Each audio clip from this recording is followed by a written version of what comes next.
महंगे एयरफेयर को लेकर जी बिजनेस की मुहिम जारी है। हाल ही के दिनों में भारत में घरेलू उड़ानें सबसे ज्यादा 41% तक महंगी हुई है। अगर बीते कुछ सालों की बात करें, हैरानी की बात यह है कि दिल्ली से उड़ने वाली ज्यादातर फ्लाइट्स की टिकटें सामान्य से 2 गुने से ज्यादा पर बिक रही हैं।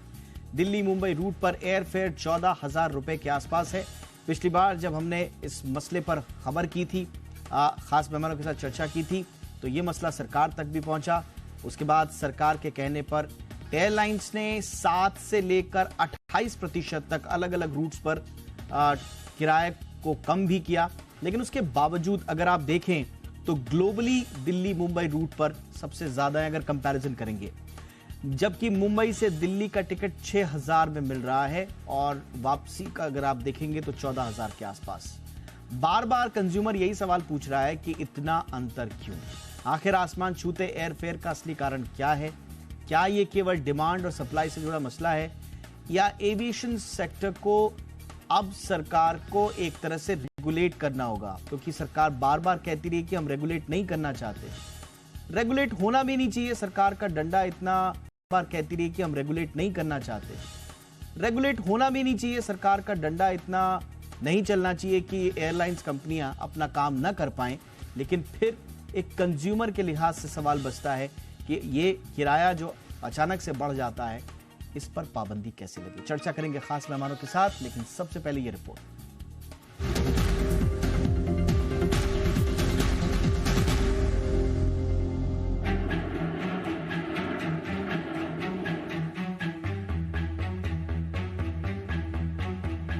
एयरलाइंस की मनमानी क्या ऐसे ही जारी रहेगी? महंगा एयरफेयर हवाई यात्रियों की हवाइयां उड़ा रहा है। लोग महंगा हवाई टिकट खरीदने के लिए मजबूर हैं।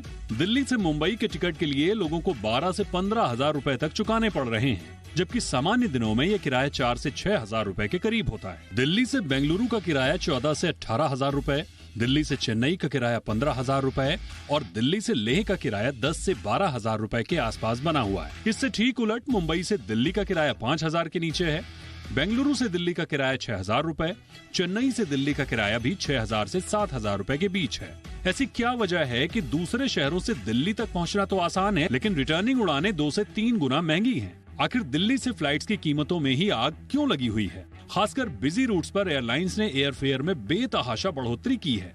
ये हालात तब हैं जब पिछले 3 महीने में जेट फ्यूल यानी ATF की कीमतों में 20% से अधिक की गिरावट आई है।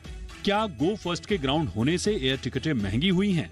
ये तात्कालिक वजह हो सकती थी, लेकिन अब तो सरकार गो फर्स्ट के सभी रूट्स को दूसरे एयरलाइंस को बांट चुकी है। अगर डिमांड और सप्लाई के बीच गैप की बात है तो सरकार इस दिशा में कोई ठोस रणनीति क्यों नहीं बना रही है? जब ट्रेनों, इंटरस्टेट बसों के किराए को राज्य सरकारें रेगुलेट कर सकती हैं, तो केंद्र एविएशन सेक्टर को मनमानी क्यों करने दे रहा है? महंगी हवाई टिकटों की बात करें तो एयर फेयर के ग्लोबल चार्ट में पाएंगे कि हाल के दिनों में 41% के साथ सर्वाधिक किराया भारत की घरेलू उड़ानों का बढ़ा है। इसके बाद यूनाइटेड अरब अमीरात यानी UAE में 34% एयरफेयर बढ़े हैं।